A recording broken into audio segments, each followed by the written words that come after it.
Hello दोस्तों, एक बार फिर स्वागत है आपका हमारे YouTube channel maths Mantra by Naveen sir के अंदर। पिछले वीडियो हमने पढ़ा था रोल थ्योरम का स्टेटमेंट और उसकी पूरी थ्योरी और साथ में एक एग्जांपल। इस बार हम लेके आए आपके लिए 8 इंपॉर्टेंट क्वेश्चंस। देखते हैं इंपॉर्टेंट क्वेश्चंस क्या है। उससे पहले हम बता दें आपको, यदि आपने हमारे पिछले वीडियो को नहीं देखा है तो प्लीज़ उससे पहले जाकर देखें ताकि हमें इस वीडियो को समझने में आसानी हो। तो देखते हैं, हमारा पहला क्वेश्चन है हमारा, किसी फलन के लिए अंतराल a, b में रोल प्रमेय के लिए आवश्यक शर्त नहीं है। कोई फंक्शन दे रखा है आपको, उसके इंटरवल दे रखा है a, b में, तो उस रोल थ्योरम के लिए जो नेसेसरी कंडीशन नहीं है वो कौन सी है। तो हमने पिछले वीडियो में देखा था कि रोल प्रमेय के लिए क्या क्या चाहिए होता है। हमें पता था रोल प्रमेय के लिए क्लोज इंटरवल में क्या चाहिए, जो फलन दे रखा है वो क्या होना चाहिए, कॉन्टिन्यूस होना चाहिए, संतत होना चाहिए। और ओपन इंटरवल में क्या होना चाहिए, हमारे पास अवकलनीय होना चाहिए। और साथ में हमने पढ़ा था कि एफ ऑफ ए बराबर क्या होना चाहिए, एफ ऑफ बी होना चाहिए। तो पढ़ते हैं इसके ऑप्शंस को। समवर्त अंतराल ए बी में संतत है, तो ये तो होना चाहिए। हमें क्या पूछा है, शर्त नहीं है। दूसरा, विवर्त अंतराल ए बी में अवकलनीय है, तो ये भी बात सही है। और तीसरा दे रखा है F of A not equal to F of B, क्या ये पॉसिबल है, ये पॉसिबल नहीं है, क्योंकि हमें पता है कि एफ ऑफ ए और एफ ऑफ बी तो क्या होना चाहिए, हमारे लिए बराबर होना चाहिए। शर्त कौन सी नहीं है, ये शर्त हमारी नहीं है। तो हमारा जो राइट आंसर क्या हो जाएगा, हमारी राइट आंसर हो जाएगा। दोस्तों, हमें पता है कि कॉम्पिटिटिव एग्जाम के अंदर हमें कम से कम टाइम में क्वेश्चन को जल्दी से जल्दी सॉल्व करना होता है। तो इन बातों को ध्यान रखते हुए हम क्या कर रहे हैं, क्वेश्चंस को सॉल्व कर रहे हैं। तो हमारा दे रखा है दूसरा, रोल प्रमेय के अनुसार सही चित्र है। तो हमने देखा था रोल प्रमेय का जो ज्योमेट्री फॉर्म देखी थी हमने, तो उसका क्या था, ज्योमेट्री फॉर्म के अंदर हमें पता था कि ज्योमेट्री फॉर्म के अंदर अगर कोई ग्राफ दे रखा है तो ग्राफ क्या होना चाहिए, कॉन्टिन्यूस होना चाहिए। और साथ साथ क्या होना चाहिए कि उसके ऊपर एक एक्स एक्सिस से क्या होनी चाहिए, पैरेलल लाइन ड्रॉ होनी चाहिए किसी कर्व के किसी भी पॉइंट पर ए, बी के अंदर। ये है और ये बी है। तो सिमिलरली यहाँ देखते हैं, ये ए, बी के अंदर पैरेलल लाइन तो है लेकिन ग्राफ कॉन्टिन्यूस नहीं है। ग्राफ यहाँ पे क्या हो चुका है, नीचे जा चुका है। सिमिलरली यहाँ देखिए, अगर यहाँ देखिए तो यहाँ पर भी क्या है, पैरेलल ग्राफ नहीं है, लाइन पैरेलल यहाँ पे ड्रॉ नहीं की गई है। सिमिलरली हम देखें, अगर हमारे ऑप्शन नंबर सी को या थर्ड ऑप्शन को देखें तो यहाँ पर भी एफ ऑफ ए और एफ ऑफ बी बराबर नहीं है। इस कारण से भी हमारा आंसर नहीं हो सकता। तो हमारा जो लास्ट ऑप्शन नंबर जो 4 है, यहाँ देखें तो एफ ऑफ ए और एफ ऑफ बी भी बराबर है। और साथ में यहाँ पे क्या है, ग्राफ कॉन्टिन्यूस भी है और एक्स एक्सिस के पैरेलल लाइन भी ड्रॉ की गई है। नेक्स्ट जो रेखा है एक्स एक्सिस के क्या है, समांतर भी है। तो हमारा राइट आंसर क्या हो जाएगा, हमारा आंसर नंबर 4 हो जाएगा। अब आगे बढ़ते हैं दोस्तों हमारे क्वेश्चन नंबर 3 की ओर। ध्यान से देखिएगा दोस्तों, क्वेश्चन है हमारा F of X equals to mod X या मॉड्यूलस एक्स। ये जो दे रखा है, जो -1, 1 पर जो रोल प्रमेय है वो लागू नहीं होती है। ये कह रहा है कि -1 और 1 पर जो रोल थ्योरम है वो लागू नहीं होती है। क्यों लागू नहीं होती है, हमें इस बारे में आंसर देना है। तो हम देखते हैं आंसर को। पहला कुछ ऑप्शन है हमारे पास, फलन दिए अंतराल में सतत नहीं है। जो फलन है -1, सतत नहीं है क्या, अगर हम ध्यान से देखेंगे तो फलन -1 पर क्या है, सतत है। क्योंकि हमने जो पिछले 7 इंपोर्टेंट रूल्स देखे थे, अगर आपने रूल्स नहीं देखे हैं तो प्लीज़ पहले रूल्स आकर देखें। मैं एक बार आपको शक्ल दिखा देता हूँ रूल्स की क्या है। तो जो 7 रूल्स थे उसमें यहाँ पे लिखा था हमने कि mod X is not differentiable at X equal to 0, यानी कि डिफरेंशिएबल नहीं होता 0 पर, लेकिन क्या होता है, कॉन्टिन्यूस जरूर होता है। तो सिमिलरली यहाँ पे ये कॉन्टिन्यूस नहीं है, तो ऐसा नहीं हो सकता, कॉन्टिन्यूस तो होता है। एंड अगला ऑप्शन दे रखा है, फलन है जो -1 में अवकलनीय है। तो फलन -1 में अवकलनीय है, क्या ये पॉसिबल है, हमने अभी पढ़ा था कि ये पॉसिबल नहीं है। तुम्हें भी ये आंसर हमारा राइट हो सकता है। आगे ऑप्शन की ओर बढ़ते हैं। तीसरा ऑप्शन है F of -1 equals to F of 1। जो फंक्शन दे रखा है -1 1 पे इक्वल नहीं है, क्या है वो तो इक्वल। अगर हम वैल्यू पुट करेंगे यहाँ पर, और हमें पता है कि 1 की वैल्यू भी क्या आनी है, 1 ही आनी है, और -1 की वैल्यू भी क्या आनी है, हमारे पास 1 ही आनी है।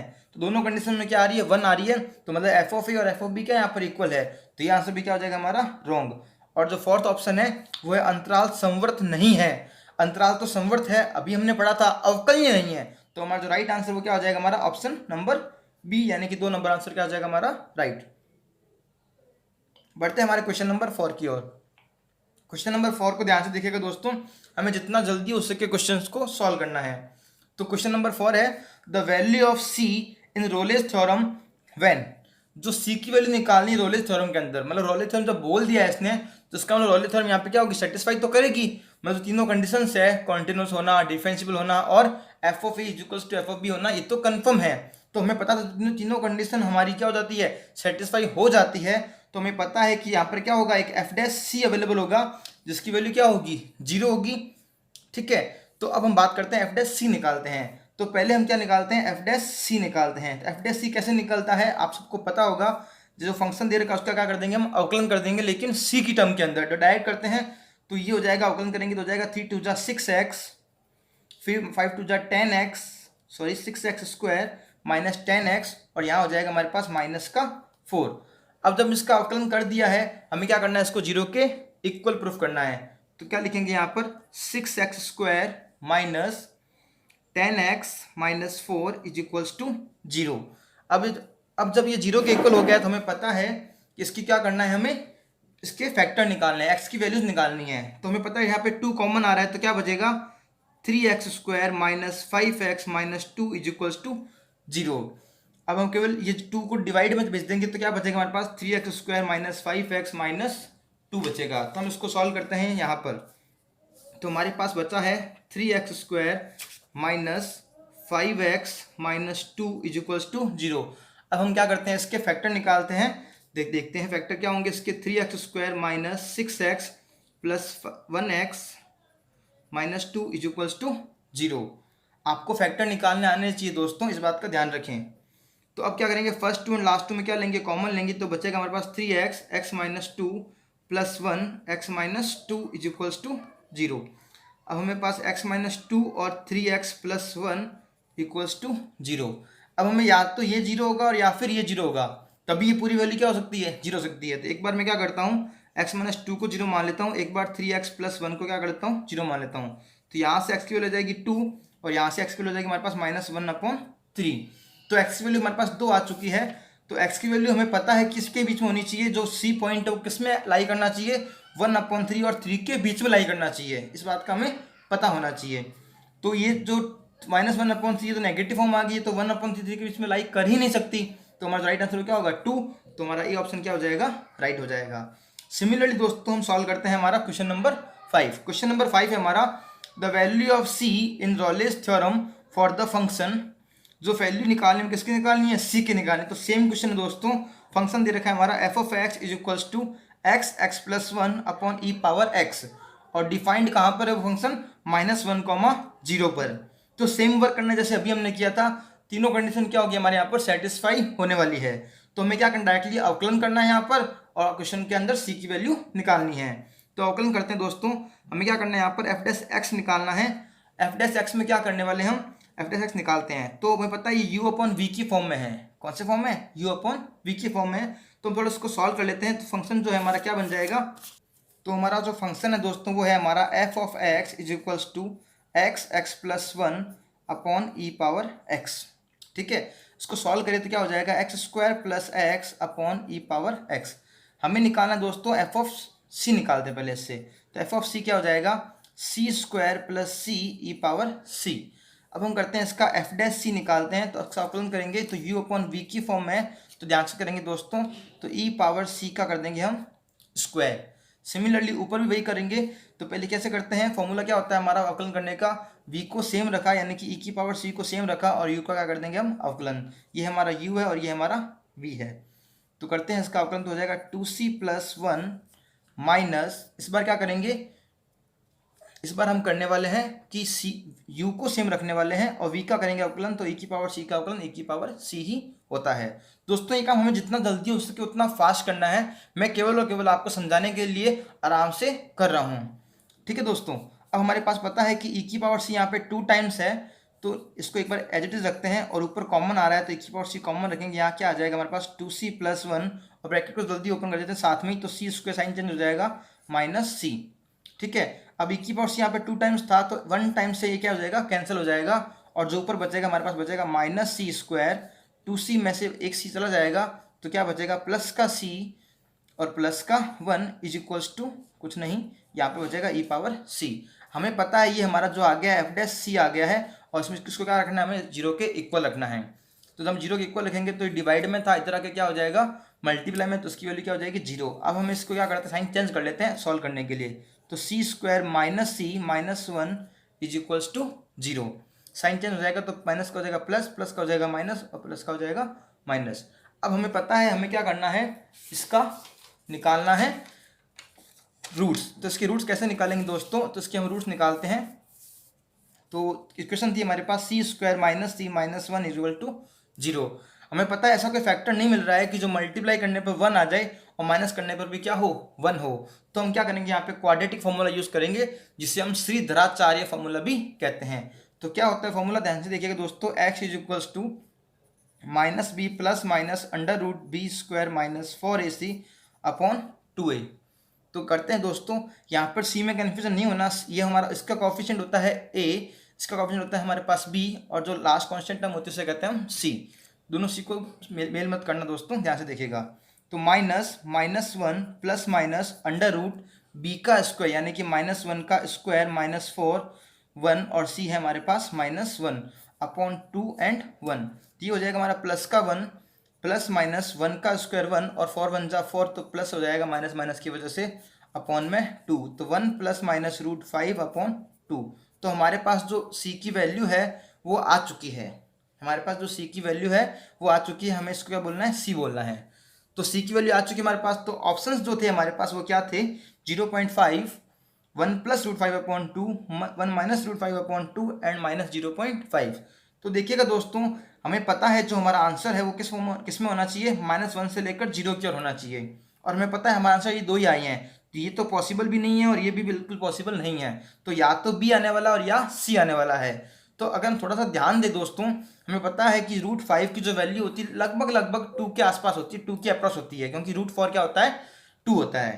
तो अब जब हम इसमें ऐड कर देंगे कुछ भी ज़्यादा, तो वैल्यू किस में आएगी, पॉजिटिव आएगी, और क्या हो जाएगी वैल्यू 1 से बड़ी हो जाएगी। और हमें पता है कि वैल्यू किस में होनी चाहिए, -1 और 0 के बीच में होनी चाहिए।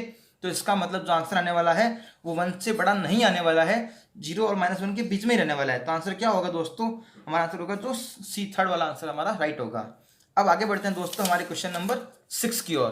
तो जो क्वेश्चन नंबर 6 है दोस्तों वो है हमारा the value of C in Rolle's theorem for the function f of x is equals to x³ minus 3x in the interval 0, √3। इसके अंदर क्या निकालने में, फंक्शन की वैल्यू निकालनी है। तो देखते हैं दोस्तों, फंक्शन की वैल्यू निकालते हैं, स्टार्ट करते हैं। तो पहले क्या करेंगे हम, वही सेम कंडीशन, ये कॉन्टिन्यूस होगा, ये डिफरेंशिएबल होगा और F of A equal to F of B होगा, क्योंकि रॉलेज थ्योरम ये प्रूफ हो रही है, पहले से कह रहा है क्वेश्चन के अंदर। तो हम पहले निकालते हैं यहाँ पर एफ ऑफ सी। तो सी क्या हो जाएगा हमारे पास, c³ माइनस 3c। हमें क्या करना है, इसका डिफरेंशिएशन करना है। तो हो जाएगा F dash C equals to 3c² minus 3। हमें पता है इस एफ डैश सी को क्या करना होता है, हमें 0 के इक्वल रखना होता है। तो हम रख देते हैं इसको 0 के इक्वल।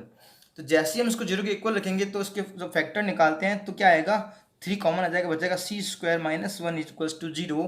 अब 3 तो 0 हो नहीं सकता, तो 0 कौन होगा, c² माइनस 1, c² माइनस 1 क्या होगा 0, तो c² क्या होगा -1 जाएगा, उधर जाकर +1 हो जाएगा, c² क्या आ जाएगा हमारे पास +1 और c क्या आ जाएगा रूट के अंदर 1 और रूट के पास प्लस माइनस दोनों होते हैं। लेकिन हमारी जो आंसर है वो क्या होना चाहिए, 0, √3 के अंदर होना चाहिए। और इस बात का भी ध्यान रखें कि 0 और √3 भी नहीं होने चाहिए। जब डिफरेंशिएशन करते हैं तो इसकी जो थ्योरम थी वो क्या थी, वो 0 और √3 के बीच के अंदर अवेलेबल होगा, लाई करेगा जो पॉइंट सी है। ठीक है दोस्तों, तो अब बताइए √1 की वैल्यू होती है 1, तो जो वैल्यू होगी +1 होगी या -1 होगी। तो ऑब्वियसली दोस्तों 0 और √3 के बीच में +1 आता है, तो इसका राइट आंसर वो क्या हो जाएगा हमारे पास, ए हो जाएगा। आगे बढ़ते हैं दोस्तों क्वेश्चन नंबर 7 की ओर। दोस्तों जो क्वेश्चन नंबर 7 है वो है, फंक्शन दे रखा है हमें e⁻x sin x इन 0, हमें यहाँ पर भी क्या करनी है, c की वैल्यू फाइंड आउट करनी है। तो दोस्तों यहाँ पे c की वैल्यू फाइंड आउट करते हैं, जल्दी से देखिएगा। पहला काम करना है हमें क्या निकालना है, फंक्शन कर लेना है एफ ऑफ सी की फॉर्म में। एफ ऑफ सी क्या हो जाएगा, e⁻c sin c, क्या हो जाएगा e⁻c sin c।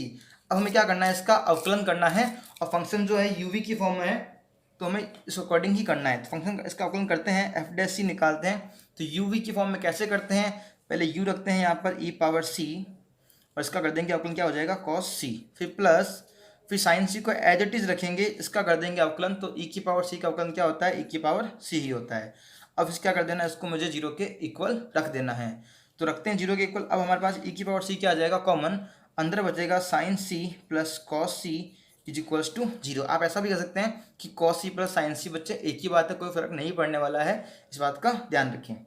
अब जब एक आंसर आ गया हमारे पास e power c sine c plus cos c equal to 0, हमें पता है e की पावर c जो जब भी कभी भी 0 के इक्वल नहीं हो सकती है, तो होगा कौन 0, sine c plus cos c ही 0 होने वाला है। यहाँ से क्या निकालना है, हमें c की वैल्यू फाइंड आउट करनी है। तो क्या करता हूँ, प्लस कॉस c को भेज देता हूँ, सब्स्टिट्यूट कर देता हूँ, तो हो जाएगा माइनस कॉस c।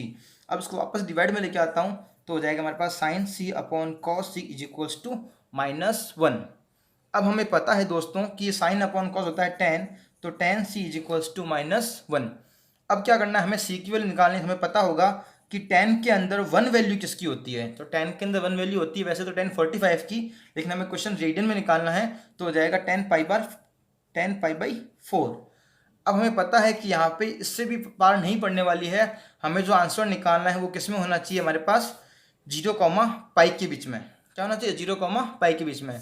तो 0, पाई के बीच में होना चाहिए। तो माइनस की वैल्यू 10 किस में होता है, माइनस, देखो 10 जो होता है आपको पता होगा 4 क्वाड्रेंट होते हैं, हम इसको ASTC की तरफ से कहते हैं, ऑल स्कूल टू कॉलेज। यहाँ सारे ट्रिग्नोमेट्रिक जो रेशियो होते हैं क्या होते हैं, पॉजिटिव होते हैं। यहाँ साइन और कॉस होते हैं, यहाँ यहाँ साइन और कोसाइन होते हैं, और यहाँ टेन और कॉट होते हैं, और यहाँ कॉस और सेक होते हैं। तो 10 यहाँ पर क्या होता है हमारे पास, नेगेटिव फॉर्म में होता है। और हमें पता है जो आंसर क्या आना चाहिए, 0, पाई के बीच में आना चाहिए। तो या तो फर्स्ट में लाई करना चाहिए या सेकंड में लाई करना चाहिए, तो हमें आगे जाना ही नहीं है दोस्तों। तो आगे करें बात, तो क्या होगा यहाँ से पाई माइनस पाई बाई 4। हम क्या कर सकते हैं, इसको 10 पाई माइनस पाई बाई 4 भी कह सकते हैं, क्योंकि इसकी वैल्यू वापस क्या आएगी, यही आएगी नेगेटिव फॉर्म के अंदर। तो जब पाई में से पाई बाई 4 करेंगे तो 4 1 4, 4 माइनस 1 3, तो क्या हो जाएगा 3 पाई बाई 4। तो क्या हो जाएगा 10 3 पाई बाई 4, और यहाँ हो जाएगा 10 c। तो 10 से 10 कैंसल, क्या बचेगा 10 c is equals to 3 pi by 4। क्या ये ऑप्शन में हमारे पास है, तो यस हमारे पास ऑप्शन में है। तो हमारा आंसर क्या हो जाएगा, डी इज इक्वल्स डी क्या हो जाएगा, हमारा राइट आंसर हो जाएगा। आगे बात करते हैं दोस्तों हमारे क्वेश्चन नंबर 8 की ओर। तो जो हमारा क्वेश्चन नंबर 8 है, बहुत ही इंपॉर्टेंट क्वेश्चन दोस्तों, ध्यान से देखिएगा, इसको हम अच्छे से करने वाले हैं। तो क्वेश्चन नंबर जो 8 है हमारा, इसकी ओर आगे बढ़ते हैं। अब हमारे पास दे रखा है F of x is equals to this one. तो पहला काम क्या करना है, हमें रोले थ्योरम को प्रूफ करना है। उससे पहले हम क्या निकालेंगे, एफ ऑफ सी निकालेंगे। तो क्या हो जाएगा c minus 3 e power x by 2। इस सी को क्या करते हैं, हम पहले इसके अंदर मल्टीप्लाई कर लेते हैं ताकि क्वेश्चन इजी हो जाए। तो सी स्क्वायर माइनस 3c और e power x c by 2, sorry ये क्या हो जाएगा c बाई 2। अब हमें क्या करना है, एफ डैश सी को हमें पता है क्या रखना होता है, 0 की ओर रखना होता है। तो हम क्या करते हैं, इसको क्या कर देते हैं, c square minus 3c and e power c by 2 is equals to 0 कर देते हैं। हमें पता है ये तो कभी भी, सॉरी अभी तक हमने अवकलन नहीं किया है, तो उसका अवकलन कर देते हैं। तो यूवी की फॉर्म में उसका क्या होगा, हमारा अवकलन होगा। तो इसको मान लेते हैं पूरे को u, और इसको मान लेते हैं v। तो कैसे करेंगे अवकलन दोस्तों, पहले रखेंगे इसको सेम सी स्क्वायर माइनस 3c, और जो उसका अवकलन होगा वो क्या होगा, ई की पावर c बाई 2, और c का होगा हाफ, तो हाफ आ जाएगा आगे। सिमिलरली अब इसको रखेंगे same E power c by 2, इसका अवकलन करेंगे तो हो जाएगा 2c minus 3 is equals to 0। हमें पता है ई पावर c बाई 2 क्या आ जाएगा, हमारे पास कॉमन आ जाएगा, अंदर बचेगा हाफ, यानी कि हाफ और c स्क्वायर माइनस 3c, और यहाँ बचने वाला है 2c minus 3 is equals to 0। जब हम इसको और सॉल्व करें तो हमें पता है दोस्तों कि जब मल्टीप्लाई करेंगे हो जाएगा c square by 2 minus 3c by 2 plus 2c minus 3 is equals to 0। अब जब इसको सॉल्व करें दोस्तों, ये भी c की फॉर्म में है, ये भी c की फॉर्म है, और ये भी c की फॉर्म में है, लेकिन अभी हमें पता है कि ये तो c स्क्वायर की फॉर्म है, तो इसको सॉल्व नहीं करेंगे एक बार। तो c square by 2 as it is, इसको सॉल्व करते हैं तो 2 2 हो जाएगा 4c में से 3c जाएगा, बचेगा प्लस का 1c, तो plus c by 2 minus 3 is equals to 0। आगे बढ़ते हैं दोस्तों। जब ई पावर c बाई 2 ये आ चुका है हमारे पास, हमें पता है कि ये कभी भी 0 नहीं हो सकता, तो 0 कौन होने वाला है, ये वाली टर्म। तो c square by 2 plus c by 2 minus 3 is equal to 0। अब क्या करेंगे दोस्तों, इसका लेकर देते हैं हम एलसीएम। तो इसका जो एलसीएम आएगा हमारे पास क्या आएगा 2, तो c square plus c minus 6 is equal to हो जाएगा 0। तो c square plus c minus 6 क्या हो जाएगा 0, क्योंकि 2 चला जाएगा सब्स्टिट्यूट होकर उधर। तो अब क्या करना है, मल्टीप्लाई करने वाला चाहिए हमारे पास 6, और माइनस करने वाला चाहिए 1, जो कौन है 3 और 2 ही है। तो करते हैं दोस्तों, सी स्क्वायर प्लस 3c माइनस सी, सॉरी 2 और 1, सॉरी हमने कहा था, तो मल्टीप्लाई करना, तो मल्टीप्लाई करने पर आना चाहिए हमारा आंसर दोस्तों 6 और सब्ट्रैक्ट करने पर आना चाहिए 1। तो वो कौन है, 3 और 2। तो c square plus 3c minus 2c minus 6 is equals to 0। First 2 में कॉमन लेंगे बचेगा c प्लस 3, और यहाँ कॉमन लेंगे बचेगा c plus 3 is equals to 0। तो एक बार c प्लस c माइनस 2 और एक बार c प्लस 3 क्या हो जाएंगे हमारे फैक्टर। दोनों जीरो कब हो सकते हैं, जब या तो ये जीरो और या वो जीरो। तो c क्या आ जाएगा इससे 2, इससे आ जाएगा माइनस का 3। तो देखते हैं दोस्तों, यहाँ पर 2 भी ऑप्शन में माइनस 3 भी है, यानी कि ये तो ऑप्शन नहीं हो सकता और ये भी आंसर नहीं हो सकता। तो कौन हो सकता है आंसर, ए और सी। तो हमें पता है कि आंसर जो है 0 और 3 के बीच में है, तो क्या -3 इसके बीच में है क्या, नहीं है। तो कौन सा आंसर होगा हमारा 2, यानी कि ये ऑप्शन क्या हो जाएगा हमारा राइट। तो थैंक यू दोस्तों, अगर आपको हमारा वीडियो पसंद आए तो प्लीज़ इसे लाइक करें, शेयर करें और सब्सक्राइब जरूर करें। थैंक्स फॉर वॉचिंग दोस्तों, हैव ए नाइस डे।